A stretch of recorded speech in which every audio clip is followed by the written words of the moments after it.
de mais uma vez mergulharmos no ensinamento da sua verdade. Hoje não tem nem tantos versículos bíblicos, hoje vai ser mais um testemunho da igreja primitiva sobre esse assunto. Amém?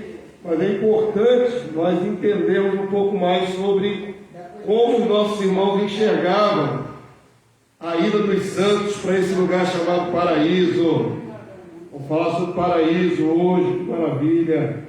O varão ali já disse que não quer ir agora para o paraíso. Ninguém quer ir para o paraíso, né? Eu não entendo esses crentes. Por que ninguém quer ir? Por quê?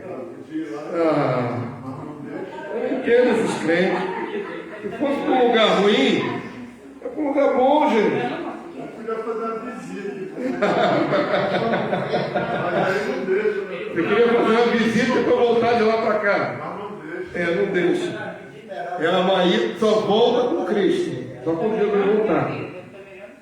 Mas, queridos, é importante falar do paraíso.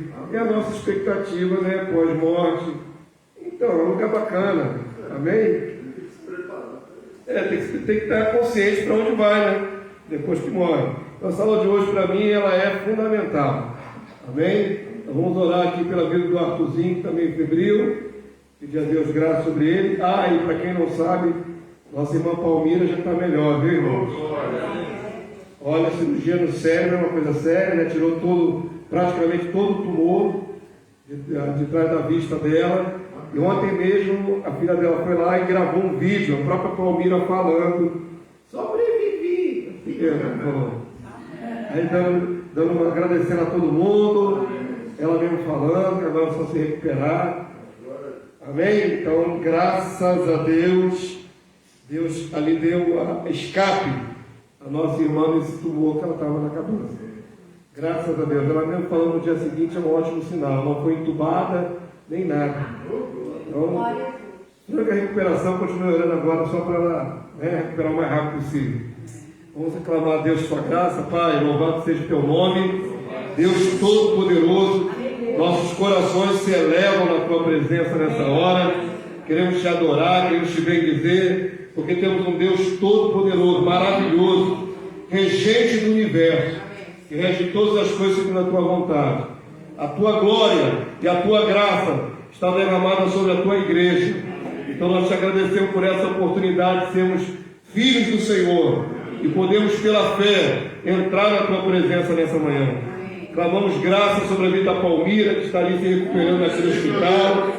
Muito obrigado pelo que o Senhor já operou na vida dela, pelo grande livramento e pela recuperação dela. Nós te clamamos que seja breve, que seja sem complicações, em nome de Jesus. Clamamos pela vida do teu servo Isaac, o Arthur, que está febril, e a tua palavra nos ensina a repreender a febre. Então repreendemos no nome de Jesus, que essa febre saia do corpo da criança, em nome do Senhor Jesus. Toca nos corações daqueles que estão aqui nessa manhã, Senhor. Abre o nosso entendimento para que aprendamos mais sobre a fé verdadeira, aquilo que nos traz esperança. Nos abençoa, nos habilita o teu servo na ministração, abençoa as nossas mentes e corações, nós pedimos em nome do Senhor Jesus. Amém e amém. Podem sentar, vamos lá. Vamos falar hoje sobre o paraíso. O paraíso, onde fica? Onde fica o paraíso? A maior parte do povo cristão evangélico, a resposta para eles é uma só. Qual é a resposta deles? No céu. Ele joga lá para o céu, crê que está lá no céu e acabou. Mas eu quero mostrar a vocês que a igreja primitiva acreditava desse lugar chamado paraíso. Para começar, tem um texto aí na abertura, Lucas 16, 22, que fala sobre esse lugar que nós cremos é o seio de Abraão. Já vimos essa lição, já vimos a lição anterior falando sobre a visão que Jesus descreveu lá do Hades, no Sheol Hades, o lugar onde estão os justos, o seio de Abraão. E ele diz assim: veio morrer o mendigo e foi levado pelos anjos para o seio de Abraão. Morreu também o rico e foi sepultado no Hades, ergueu os olhos, estando em tormento, e viu ao longe Abraão e Lázaro no seu seio. Então, classicamente, ou seja, na literatura mais clássica, o que se crê é que existe um lugar lá embaixo, onde está dividido por um abismo, justos de um lado, do lado chamado seria Abraão, e do outro lado os injustos, ou incrédulos, ou infiéis, aqueles que não creem. Essa é a visão clássica judaica, antiga, não é? Que se reflete também na visão de Cristo. Foi Cristo que descreveu dois lados divididos por um abismo. Então, se o Senhor Jesus, que é a verdade encarnada, disse que é assim. Porém, depois os teólogos inventaram lá no texto de Efésios, que levou o cativo cativeiro, deu pães aos homens, teria sido levado o seio de Abraão para o céu. O que não tem na sua Bíblia isso escrito, digamos assim, objetivamente. Tem algum texto que diz que levou o paraíso dos justos para o céu? Não. Então eles usam um texto que está ali, meio dúbio, para dizer que levou o paraíso para o céu. Isso não tem nenhum esclarecimento assim na palavra de Deus. Mas a teologia se segura nisso e ensinou assim, a Igreja Católica ensinou assim, a Igreja Evangélica seguiu o caminho, mas nós vamos ver o que nossos irmãos da Igreja Primitiva pensavam sobre isso. Vamos para mim, Marcelo, vamos falar da abertura. O Senhor Jesus, a verdade viva, disse ao ladrão ao seu lado que o encontraria no paraíso, chamou o lugar de paraíso, naquele mesmo dia que eles morreram. Jesus morreu 3 da tarde de sexta-feira, transpondo a linguagem bíblica para a nossa, certo? Aquelas vigílias. Jesus teria sido morto, ele entregou, rendeu o Espírito às 3 da tarde de sexta-feira. Antes de morrer, falou com aquele homem pecador, o ladrão, que encontraria com ele no paraíso no mesmo dia. Então tem que ter sido quando eles morreram na sexta-feira. No sábado, Jesus já estava morto. Amém? Morto na carne, vivo em espírito, diz o texto, no qual foi e pregou para os espíritos em prisão lá embaixo no chão Hades. Então eles têm que ter se encontrado na sexta-feira no paraíso. Como Jesus não subiu antes, desceu, e nós vimos isso em outras aulas, tem que ter um paraíso lá embaixo. Amém? Senão, ou Jesus se equivocou, é impossível, ele é a verdade viva, tá certo? Ou deu um bolo do ladrão e desencontrou. Falou que ia estar com ele no mesmo dia e, no entanto, não foi. Jesus não mentiu, ele encontrou com o ladrão num lugar paradisíaco. Para eu esclarecer essa questão, deixa eu falar uma coisa com você. Existe um outro paraíso citado na sua Bíblia, no Apocalipse, que é lá no céu. Pastor, tem mais de um paraíso? Acreditava-se em vários paraísos. Porque a palavra paraíso não é só o jardim do Éden, propriamente dito. A palavra paraíso é persa, ela não é hebraica. O povo de Israel não ficou dentro da Babilônia por um período? Então a palavra paraíso é herdada do persa. Tá certo? É pardes, que quer dizer jardim fechado. Um pomar, um jardim fechado é pardes, ou paraíso. E em grego ficou paradeiso. Mas na verdade a palavra é persa. Lembram-se já ter ouvido falar do jardim suspenso da Babilônia? Ouviram falar, né? Então os babilônios têm uma arquitetura, tinha uma arquitetura no passado, né? Em que eles colocavam os andares assim, nos zigurates. Zigurates são as pirâmides deles lá. As pirâmides deles, as construções, elas vão diminuindo de tamanho assim em andares. Vai formando assim uma forma cuneiforme, né? Uma forma de cone. E aqueles zigurates, então, em cada andar, eles colocavam também planta, arborizavam, faziam paisagismo. Então, os famosos jardins suspensos da Babilônia nada mais são do que construções, né, de um edifício que em cada andar também tinha planta, tinha árvores, né, vegetação. Então, ficava aquela construção em vários andares com vegetação. Muito bonito, até porque a Babilônia está entre os rios, a Mesopotâmia, entre os rios, entre o Tigre e o Eufrates, uma região fértil, uma região verde, tá certo? Então, essa noção de um lugar cheio de árvores, cheio de plantas, deu a palavra persa paraíso. Isso foi transportado para a cultura, né, dos irmãos judaicos de Israel, do tempo do cativeiro para a cultura israelita. Então, o paraíso passou a ser figura de um lugar bonito, um lugar arborizado, um lugar com vegetação e água, né, tem que ter irrigação, um lugar bom, um lugar legal. Todo lugar que é assim com essas características é chamado de paraíso. Entenderam por que tem vários paraísos? Qualquer lugar agradável demais é um paraíso. Para vocês terem uma noção, estou dando essa introdução etimológica da palavra e vou dar um pouquinho de história. O que acontece? Cada religião da antiguidade tinha o seu paraíso, o seu lugar agradável, para onde as almas boas iam, né? Estava falando agora com o varão ali, ele perguntou dos Campos Elíseos. Os famosos Campos Elíseos é o paraíso dos romanos, dos gregos e romanos.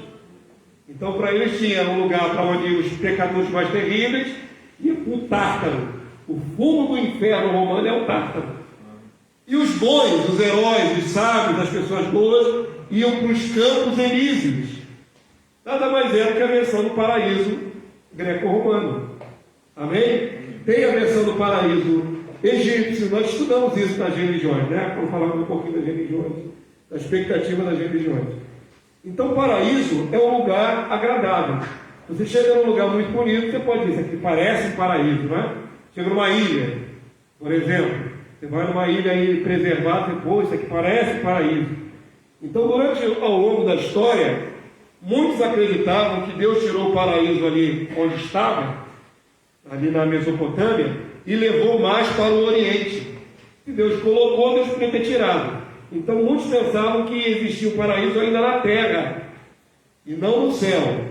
Tá certo? Até a Idade Média, a época das navegações, da descoberta, o Brasil foi descoberto em quando? 1500. Um pouquinho antes foi a América do Norte.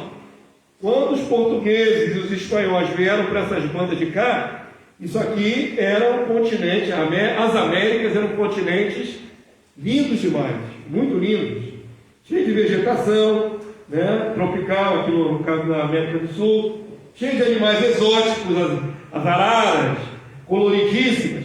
Então, os primeiros colonizadores, os primeiros desbravadores, chegaram aqui e acharam que aqui era um paraíso. O famoso paraíso perdido de Deus seria as Américas. Para vocês terem noção de que nem sempre se pensou no paraíso no céu. Pensava-se no paraíso em algum lugar na face da terra. Amém? Compreenderam? Então, qualquer lugar que é muito bonito parece um paraíso. Ainda mais que aqui os índios tudo pelado, né, para lembrar do Éden de Adão e Eva. Os índios pelados, cheios de animais, cheios de vegetação. Na mente do pessoal da época medieval, pensaram, paraíso. Não é isso? Então, já dei esse contexto histórico da palavra paraíso. Vamos adentrar mais um pouco. Jesus falou que ia encontrar com ele lá embaixo, no paraíso, que cremos ser o seio de Abraão. Vamos avançar um pouquinho agora. Vamos lá, Marcelo. Muito bem. Na Bíblia só fala a palavra paraíso 3 vezes. Ali, quando Jesus fala com Abraão, fala também, na Bíblia não, no Novo Testamento, fala também em outra passagem, depois no Apocalipse. Só 3 vezes. Tá certo? Mas a gente não tem nesses textos muita clareza. Não tem explicações do que é o paraíso, etc. Certo? A igreja primitiva tinha uma noção. Lembrando que a igreja primitiva recebeu a sua fé direto dos apóstolos. E nem tudo que Jesus ensinou para os apóstolos está escrito na sua Bíblia. Não é isso?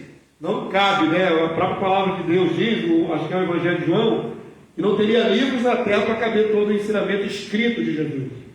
Aí é uma compilação de alguns eventos. Tá certo?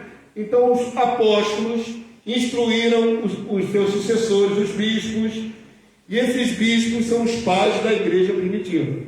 São chamados pais. Estava até ensinando ontem aqui na minha escola de sábado, aqui dos Arautos, que essa designação Papa, você quer dizer pai, antigamente, quando foi criada essa designação Papa, não estava relacionado ao Papa de Roma, é muito mais antigo. Cada diocese primitiva tinha um Papa, que era o seu presbítero mais velho, seu líder. Então, o bispo, que é o supervisor, tinha o bispo de Jerusalém, tinha o bispo ali na costa da África, que é Alexandria, tinha o bispo da Antioquia, tinha vários bispos que eram chamados de pais, papas. Depois que houve uma centralização, quando surgiu o Império Romano, que ali envolveu a religião cristã, e aí passou a dar importância maior ao Papa de Roma. Passou a ser o primaz dos primais, o primeiro. E aí só ficou ele. Essa é a história. Mas se vocês forem pesquisar, os grandes bispos da igreja primitiva também eram chamados de Papa. Quer dizer pai, no sentido carinhoso, né? No sentido de reverência a esse homem de Deus. Muito bem, esses pais da igreja primitiva, eles escreveram cartas trocando uns para os outros, vocês sabem disso, e falaram um pouquinho sobre a esperança de ir para o paraíso. Então o pastor compilou aí o que vem da igreja primitiva, né, do primeiro e segundo século. O que eles falam aqui? Vamos lá? Vamos falar de Clemente. Clemente é citado por Paulo na Bíblia. Era colaborador do apóstolo Paulo. Os escritos de Clemente que sobreviveram são os mais antigos escritos da igreja primitiva. Eles datam mais ou menos no ano 64 da era cristã. Então, quando Clemente Romano escreveu essas palavras, ainda existia o apóstolo Paulo, por exemplo. É o escrito mais antigo preservado da igreja primitiva. O que ele diz? Vamos lá, carta de Clemente aos Coríntios. Está vendo aqui, ó? O bispo Clemente também escreveu aos Coríntios. Eles trocavam carta entre as comunidades cristãs daquela época. E esse documento é de 64 depois de Cristo. Só para termos de comparação, o apóstolo João teria escrito o seu evangelho e o Apocalipse no ano 90 depois de Cristo. Essa carta aqui é anterior até o Apocalipse. Vamos lá, vamos ler o que ele escreveu. Tomemos os novos exemplos da nossa geração, porque ele conviveu com os apóstolos. Pedro, pela inveja injusta, suportou não uma ou duas, mas muitas fadigas, muitas lutas. E depois de ter prestado testemunho, ele acabou a carreira dele, foi para o lugar glorioso que lhe era devido. Interessante, vamos lá. Não falou paraíso ali? Não. Falou céu? Também não. Vocês vão notar agora que os nossos irmãos da igreja primitiva não davam nome a esse lugar necessariamente. Não seria normal? Hoje a expectativa é de ir para o céu. Isso todo mundo crê aí? Não seria normal que nossos irmãos que morreram pela fé, que viviam numa pressão de perseguição e morte, quando fossem falar da sua esperança pós-morte, usassem a designação correta? Seria normal. Se eles crescem que fosse para o céu de Deus, eles colocariam nas suas cartas que o apóstolo Pedro foi para o céu de Deus. Seria normal, não é isso? É o que deveria se esperar. Mas percebam que ele vai usar uma linguagem figurada bem ainda enigmática. Foi para um lugar glorioso. Qual? Foi para um lugar glorioso. Onde? Entenderam? Vou mostrar a vocês na sequência. Vamos para mim. Clemente fala mais um pouco sobre isso. Carta de Clemente aos Coríntios, continuação. Tem até capítulo e versículo, porque depois os editores em português, né, fizeram essas divisões. Isso vem da época primitiva, mas moderna. Para poder as pessoas localizar os trechos, né? Não é Bíblia, mas também dividiram as cartas em capítulos e versículos. Mas está lá escrito assim, ó, nesse trecho aí. Por causa da inveja e da discórdia, Paulo mostrou o preço reservado à perseverança. Então ele foi companheiro de trabalho de Paulo e já viu a morte de Paulo. 7 vezes carregando cadeias, exilado, apedrejado, tornando-se arauto no Oriente e no Ocidente. Ele deu testemunho diante das autoridades deixou o mundo. Então ele viu a execução de Paulo, presente sobre a execução de Paulo, contemporâneo a ele.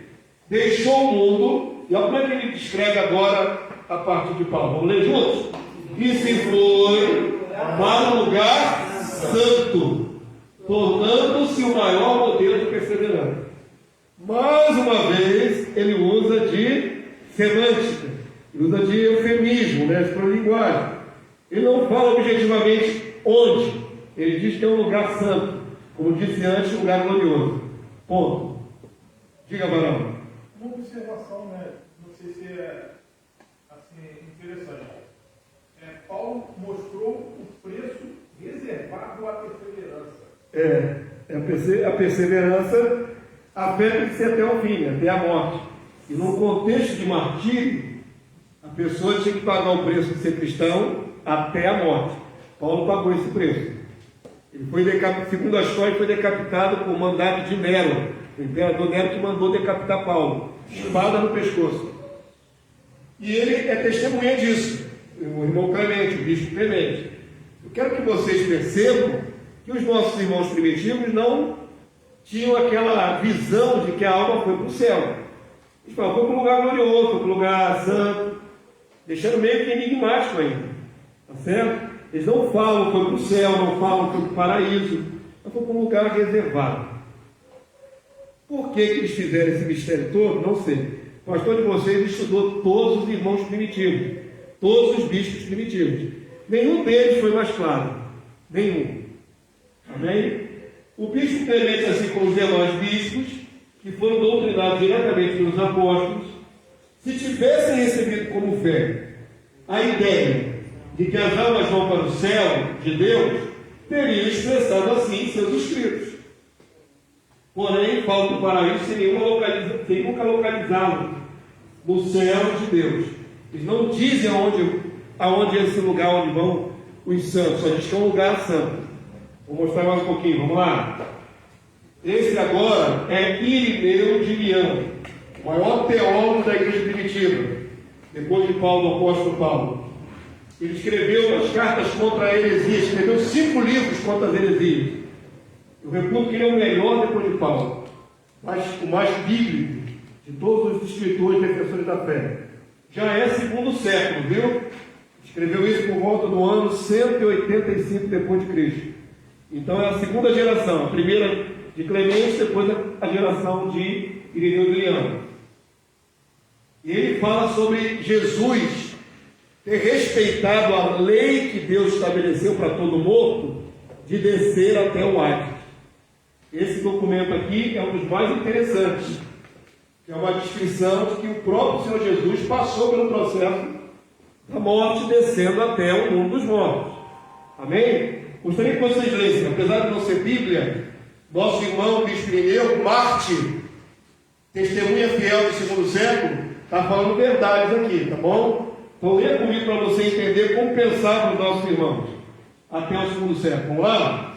Se o Senhor se submeteu às leis da morte para ser o primogênito entre os mortos e ficou 3 dias nas regiões inferiores da terra, Hades, para onde Jesus foi? Ao Hades, das regiões inferiores da terra, antes de ressuscitar na carne, para mostrar aos discípulos também os sinais expressos, e assim subir ao Pai. Ele está mostrando todo o processo. O próprio Senhor também não desceu aonde vão os mortos? Desceu, como todo morto desce. Amém? Depois ele sobe, mostra a sua ressurreição corpórea para os discípulos, os sinais da marca no seu corpo, e depois é que ele sobe ao Pai. Essa ordem é importantíssima, porque Jesus, ao morrer na cruz, não foi direto para o céu do Pai. Tá certo? Então ele está preservando aqui a dinâmica que Jesus também se submeteu. Depois que subiu ao Pai. Agora, olha o que ele diz aqui, irmãos. Está sublinhado aqui, é importantíssimo para a nossa compreensão. Vamos lá? Deve se envergonhar os que afirmam que o inferno é esse nosso mundo, e que o homem interior, leia-se a alma. O interior é a alma.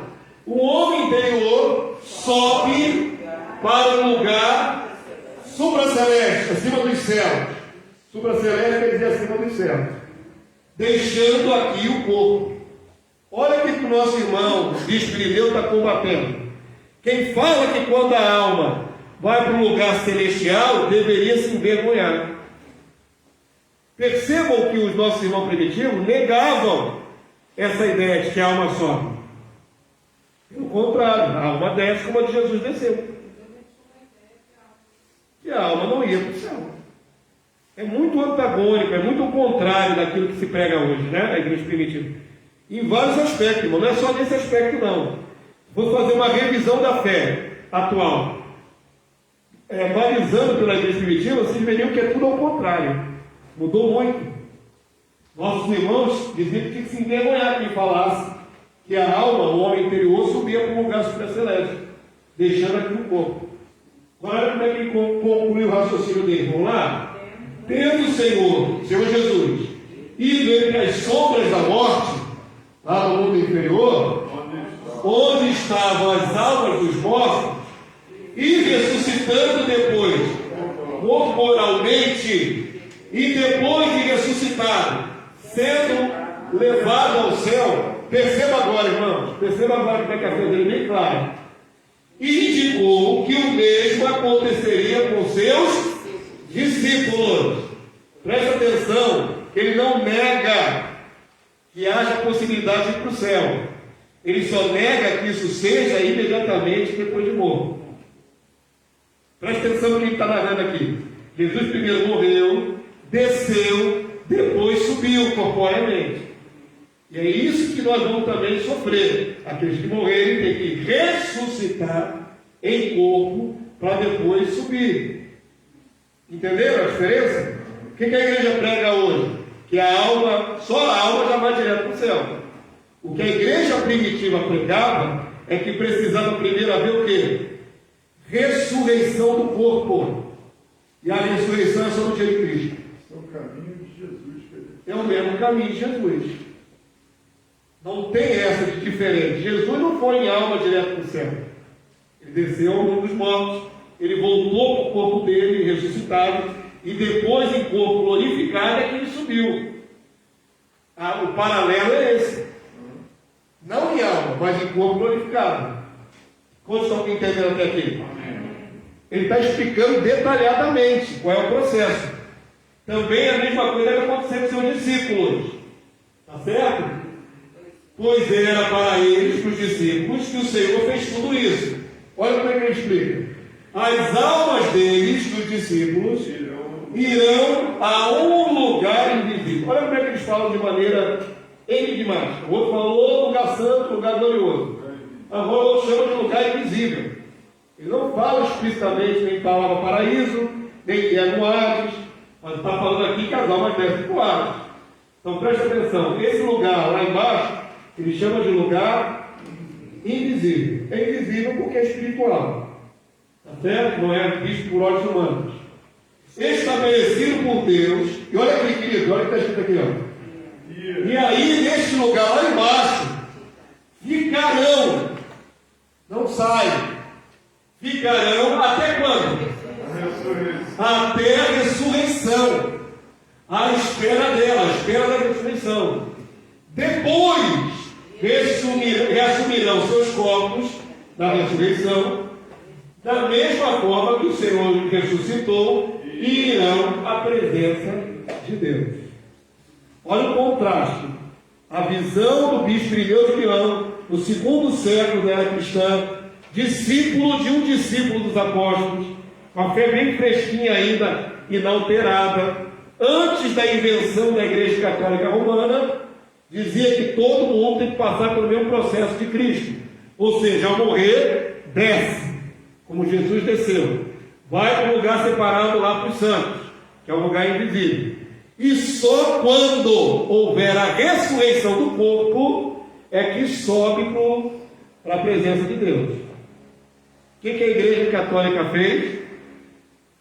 Anulou tudo isso e disse: a alma do santo já vai direto para o céu. Não tem permanência no Hades. essa noção de alma ir para lá e o corpo ir para baixo? Quem tinha eram os gnósticos. Que está combatendo aqui nesse postulado aqui são os gnósticos. Lembra que eu falei que os gnósticos pensavam que a alma estava aprisionada no corpo mau e tinha que libertar essa alma do corpo mau? Isso é gnosticismo. Então, no seu combate ao gnosticismo, ele está negando que a alma saia do corpo para o céu, para um lugar supraceleste. Pelo contrário, a semelhança do Filho de Deus tem que descer e aguardar o dia da sua ressurreição. Já aconteceu a ressurreição dos santos? Não. Tem 2000 anos que tem santos sendo acumulados lá embaixo. Mas no dia que o Senhor Jesus descer do céu, ao toque da sétima trombeta, os mortos em Cristo, diz a palavra de Paulo, ressuscitarão primeiro. E nós, os vivos, seremos transformados para o encontro com o Senhor nos ares, entre nuvens. Então, até esse dia acontecer, segundo nossos irmãos primitivos, as almas permanecem lá embaixo, ainda que num lugar melhor, num lugar aprazível, mas lá embaixo, porque ainda não ressuscitou dos mortos. A Igreja Católica que mudou tudo e levou as almas direto para o céu. Jesus teria roubado as almas lá do paraíso e levado para o céu. Essa é a ideia católica romana do 4º século para frente. Nós estamos aqui no século II, no ano 185 depois de Cristo. Amém? Lembrando que a Igreja Católica é do 4º século para frente, 4º e 5º século. Então a verdade mais próxima dos apóstolos é esta. Essa é a expectativa dos nossos irmãos que morriam em profusão na mão dos imperadores. Muitos morriam. Então a esperança deles era essa. Amém? Alguém quer fazer um comentário? Diga, Dona Alice. Ele está dizendo aí que irão à presença de Deus. Sim. Depois de Ressurreição. E não é o Senhor Jesus que vem, ele está se referindo Deus a Jesus. Pode estar se referindo Deus a Jesus. Ir à presença do Senhor. Não tem problema nenhum chamar Jesus de Deus, ele também é Deus. Mas ainda que fosse o Deus o Pai, a palavra de Deus diz que depois que nós formos glorificados, veremos a Deus como Ele é. Então eu não vejo problema. É lógico que no arrebatamento é um encontro para ir para Jerusalém, libertar Jerusalém e estabelecer o reino de Jerusalém. Mas irmãos, o que nos impede depois de glorificados, que esse corpinho que vai voar, de ir também lá no céu dar uma visitinha para o Pai? Nada nos impede. Nós temos que tomar cuidado, nós que temos a visão do reino há muitos anos e cremos que vai ser estabelecido aqui na terra, de também não nos tornarmos, eu vou fazer uma palavra aqui, vou criar uma palavra, celestofóbicos. Fobia do céu. Nós não temos fobia do céu. Amém? Compreenderam? Nós queremos a verdade, mas não temos fobia do céu. Não queremos o céu de jeito nenhum. Não é isso não, irmãos. Nós não somos celestofóbicos. Fobia do céu. Nós cremos no céu, que está estabelecido o reino no céu. Apenas cremos que Jesus descerá para estabelecer na terra. Amém? Então, se haveremos ainda de ir no corpo glorificado, subir para ir lá ver o Pai lá no céu, é possível. É possível e até desejável. Só que tem que esperar a glorificação do corpo. Essa é a diferença do que se prega hoje nas igrejas. Que a alma de qualquer um já está direto lá em cima. Diga aí, morar no céu, né? Se não vai lá para cima, quanto mais morar. Também eu quero colocar, quando a doutora ia perguntar isso. Mas também há uma confusão, você, na visão dele, você morre, vai para o céu e depois você desce de novo. É uma confusão. É um contrassenso, né? Se as almas já estariam no céu, e alguns até no meio evangélico, inclusive meu sogro falecido, pastor Mário, pai de Lenice, ele acreditava que a transformação em corpo mortal logo depois da morte. Aí, meus irmãos, o arrebatamento seria individual praticamente. O texto bíblico, seremos transformados. A interpretação dele era essa, que ao morrer já sofria a metamorfose da imortalidade e ficava no céu. Pastor, a questão da interpretação, as pessoas acreditam que fica no céu. E hoje em dia, por exemplo, não há um consenso entre os líderes evangélicos. Porque estamos agora combatendo o quê? Entendeu? Se estamos, estou falando em termos geral, né? Da liderança geral. Né? Nem protesta mais, né, pastor? Pois é, isso é protestante nada. Agora, essa questão da presença de Deus, que é o próprio, vamos dizer assim, Jesus, né, o Cristo que ele vai descer, nós temos que ver essa questão de a presença de Deus, ela só é, no caso, vinda, quando o período do milênio passar. Porque vai descer a nova Jerusalém. Esse é verdade de Deus com glória. Se Deus vai se apresentar só ano depois do milênio. Só depois do milênio. É importante saber disso. Há um cronograma. Há um cronograma. Quando vem, por exemplo, Sim. o Senhor vem, é Jesus que ele vai reinar durante 1000 anos. Após isso, em todos aqueles que nós conhecemos, aí sim, esse tabernáculo de Deus com os homens, ele vem habitar. Sim, correto. Porque há um mistério, há uma questão de porque se a gente vê a construção da Nova Jerusalém, que está escrito, ela corresponde de 2.200 quilômetros de altura, de comprimento e tudo. Por que essa altura tão imensa? Entendeu? E que são os filhos de Deus, aqueles que vão habitar na Nova Jerusalém, é que têm o privilégio de ver a glória de Deus. De entrar, de sair. Mas nada impede que possamos ver Deus depois glorificado. Sonhar não é impossível. Eu acho que não há impedimento, mesmo no milênio. Pensa o seguinte: Jesus desce e estabelece o reino na terra. Só que nós não estaremos mais nesse corpo mortal. Nós temos que entender o que é a glorificação do corpo. Qual é o impedimento para ver Deus hoje? Para ver Deus. Carne e sangue. Por isso que a palavra de Deus diz: a carne e o sangue não herdarão o reino de Deus. Precisa haver transformação da carne e do sangue. Então nós não sabemos de fato o que é essa transformação da carne. Nós temos uma ideia, tá certo? Mas nenhum de nós experimentou o que é essa renovação da carne e do sangue, o corpo glorificado. E quais são os poderes desse corpo glorificado? Jesus, por exemplo, com o corpo glorificado, entrou num compartimento fechado. Estavam lá escondidos os judeus e Jesus apareceu no meio deles. E com esse corpo glorificado, Jesus ascendeu ao céu ali, quebrando a lei da gravidade.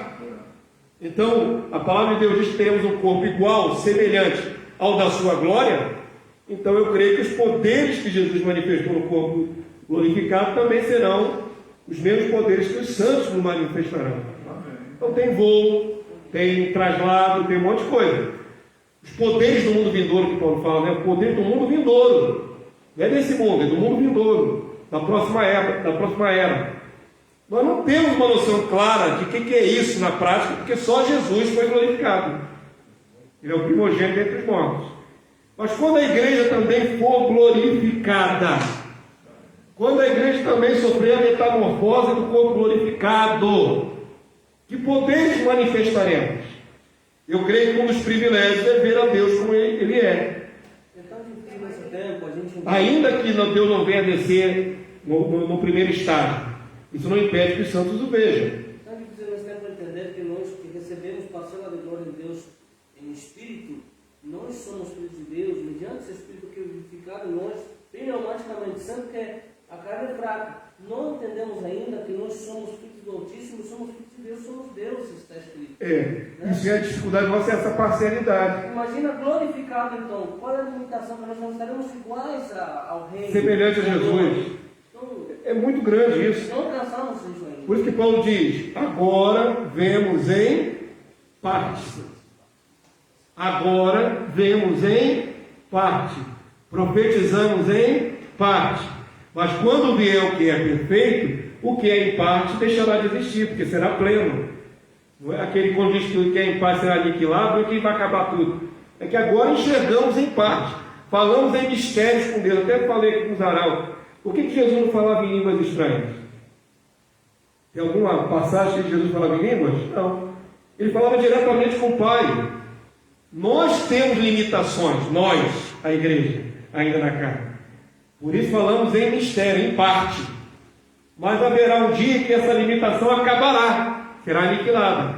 Então falaremos com Deus e nos comunicaremos em plenitude, sem precisar falar em mistério. Nós não temos noção do que é o corpo glorificado. Nós temos algumas pistas, né? Entendam? Mas o que eu quero salientar aqui é que o nosso irmão primitivo, o bispo Irineu, não tinha expectativa de que a alma, quando morria, ia para o céu. Pelo contrário, ele acreditava que a alma tinha que ficar lá embaixo, num lugar separado, invisível, esperando o dia da sua glorificação, na ressurreição, para aí sim poder ser levado. Jesus ficou pouco tempo lá embaixo, mas ficou. Não ficou? Jesus, depois de ficar lá embaixo, também não voltou para a carne, em corpo glorificado? E depois de estar em carne, em corpo glorificado, ele não subiu ao céu? É essa dinâmica que ele está aqui fazendo paralelo. Como Jesus, na carne, morreu, a alma saiu do corpo e desceu, a nossa, ao morrer, também desce. Como Jesus ficou lá embaixo, ainda que ficou pouco tempo, a nossa fica o tempo necessário. Lá embaixo, a alma de Jesus saiu do mundo dos mortos? Saiu. A nossa também sairá. Esse é o paralelo. Tudo é igual. O tempo de Jesus foi mais curto. Só que tem uma diferença. Vai estar acontecendo isso. Sim, vai estar acontecendo vários eventos.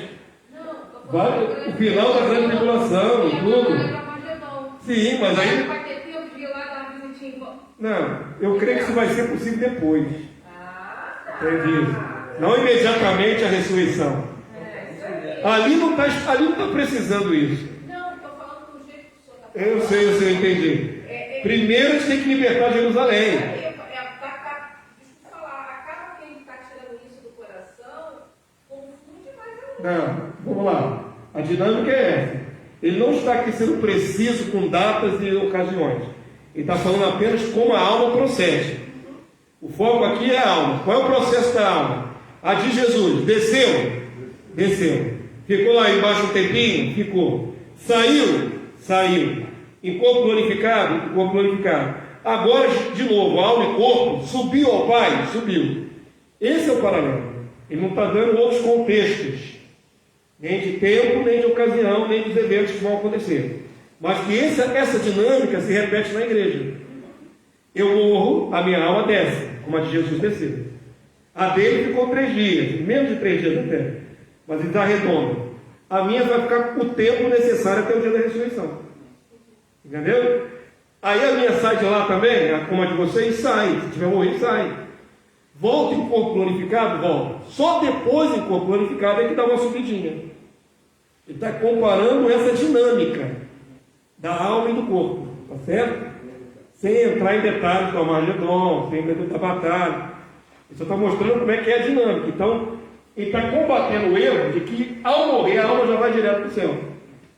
É esse que ele está combatendo. O que é hoje comum no meio evangélico cristão e católico romano, para a igreja primitiva é errado. É o contrário. É isso que ele está combatendo. Avança para mim, vamos lá. É muito rico estudar a igreja primitiva. Porque você tem ali pessoas que ouviram dos apóstolos, então a fé deles não está contaminada. A nossa no século XXI é herança de séculos de teologia costurada aí pela igreja católica, pela igreja reformada. Nós temos aí uma visão batida no liquidificador de séculos de teologia humana.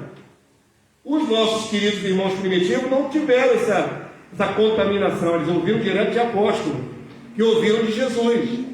Então a fé primitiva é muito mais pura, sem misturas, sem um monte de postulado teológico posterior da igreja católica. É antes da contaminação. E é muito pura, é maravilhoso ler o que eles falam. Clemente de novo, voltamos para Clemente. Clemente escreveu aos Coríntios. Você vai me deixar avançar ou vou fazer uma pergunta? Vamos lá. Aquela parte de cima que eu estava vendo aqui em Isaías, eu não entendi que 6 partes, estava lá em cima. Lá em cima onde, mano? É o início que ele está vendo lá Lá em cima ele diz assim: Clemente ainda dá testemunho do lugar reservado aos santos, citando Isaías 26, 20. Isso. Aí eu fui ver aqui, eu não entendi porque ele entra nos teus quartos, fecha as tuas portas. Então espera eu explicar, ué. Não, mas o senhor não foi mal para baixo, não. Não. Ali, ó. Clemente ainda dá testemunho do lugar reservado aos santos, citando Isaías 26, vou explicar agora. Se você me der mais 1 minuto, eu passo. Não tinha apontado ali para baixo, por isso que eu... Não, só falei que Clemente escreveu aos Coríntios, aqui só falei que fiz a referência ao Clemente. Mas eu vou entrar no mérito agora. Espera mais um minutinho, só um minuto. 30 segundos. 10. Já estou entrando, está com pressa. Espera aí. Vamos lá. Está na sequência. Eu estava só referendando que Clemente, tá bom? Eu bati aqui atrás, mas vai fazer referência àquilo que está lá em cima. Ok. Vamos lá. Leia comigo quem quiser ler. Nosso irmão morreu pela fé. Tá certo? Ele diz o seguinte: mas aqueles que pela graça de Deus se tornaram perfeitos no amor, tem até uma condicional ali, né? Permanecem no lugar dos piedosos. Oh meu Deus, por que não dá o nome desse lugar? De novo, lugar santo, lugar glorioso, lugar dos piedosos, lugar invisível. É sempre assim que se refere a esse lugar. Permanece no lugar dos piedosos.